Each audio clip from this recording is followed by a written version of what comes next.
অহংকারী দাম্ভিক লোককে পছন্দ করেন না। অহংকারী, আমাদের তো অহংকার নাই না? আছে অহংকার আছে? কিসের অহংকার বলেন? টাকার, আর ক্ষমতার, আর সৌন্দর্যের, আর হ্যাঁ পাওয়ার, সোশ্যাল পাওয়ার। এই যে অহংকার, অহংকারের খাঁচা থেকে মুক্ত রাখো আমাদেরকে তুমি প্রভু হয়ে। পড়েন আমিন। এটা একটা ভয়ঙ্কর খাঁচা। আচ্ছা, অহংকার করার আমাদের আছে কি বলেন তো? কিছুই নেই।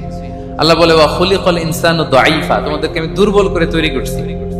আমরা দুর্বল, শুধু দুর্বল না, দুর্বলের ঘরের দুর্বল। আমার বাপ ছিল দুর্বল, আমার দাদা ছিল দুর্বল, আমরা 14 গোষ্ঠী কি? হাল আতা আলাল ইনসানি হিনুম মিনাদ দাহরি লাম ইয়াকুন শাইআম মাযকুরা। আল্লাহ বলেন একটা সময় ছিল উল্লেখ করার মতো তোমার কিছুই ছিল না। আজকে তো এত লম্বা চওড়া মানুষ, আমরা কিছুই ছিলাম না। আল্লাহ বলেন হাল আতা আলাল ইনসানি হিনুম মিনাদ দাহরি লাম ইয়াকুন শাইআম মাযকুরা। তুমি কিছু ছিলা, একটা সময় কিছুই ছিল না, উল্লেখ করার মতো তুমি কিছুই ছিল না। অস্তিত্বহীনের জগৎ থেকে তোমাকে আমি অস্তিত্ব আনলাম। তোমার বাবার পৃষ্ঠদেশ থেকে, তোমার মায়ের গর্ভাশয়ে আমি তোমাকে ফেললাম। সেখানে আমি আল্লাহ তোমাকে একটু একটু করে তিলে তিলে বড় করলাম। 9 মাস 10 মাস পরে মায়ের পেট থেকে দুনিয়াতে তুমি আসলে। দেখেন তো দুনিয়া আসার পরে আমাদের অবস্থাটা কি? কাপড় নাই, চোপড় নাই, এভাবে চলে আসছি। আসার পরে কেউ যদি মুখে খাবার তুলে দেয় তাইলে খাইতে পারি, হ্যাঁ, তাও লিকুইড খাবার। এদিক দিয়ে দিলে এদিক দিয়ে পড়ে যায়, খালি মুছতে হয়। মেহমান একজন এসে আদর করে কোলে নিচে পেশাব করে দিছি ভরাইয়া, আছে না নাই? হয়েছে না এরকম? আদর করে একটা কোলে নিছেন, এখনই না ডায়াপার আসছে মিয়া। আজ থেকে 10 বছর আগে এগুলো ছিল নাকি?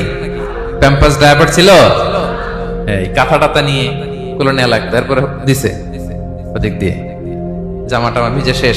ইভেন রাসূল সাল্লাল্লাহু আলাইহি ওয়াসাল্লামের কোলে এরকম বাচ্চারা পেশাব করে দিছে, এরকম হাদিস আছে। আদর করে মায়েরা বাবারা আসলেই তো তার বাচ্চাকে রাসূল সাল্লাল্লাহু আলাইহি ওয়াসাল্লাম কোলে দিতেন, পেশাব করে দিতেন। তো কার কোলে উঠছে এটাও জানি না, পেশাব করে ভরাই দিচ্ছে। পেশাব পায়খানা করে সয়লাভ। লিকুইড দিলে খেতে পারি, শক্ত কিছু খেতে পারি না।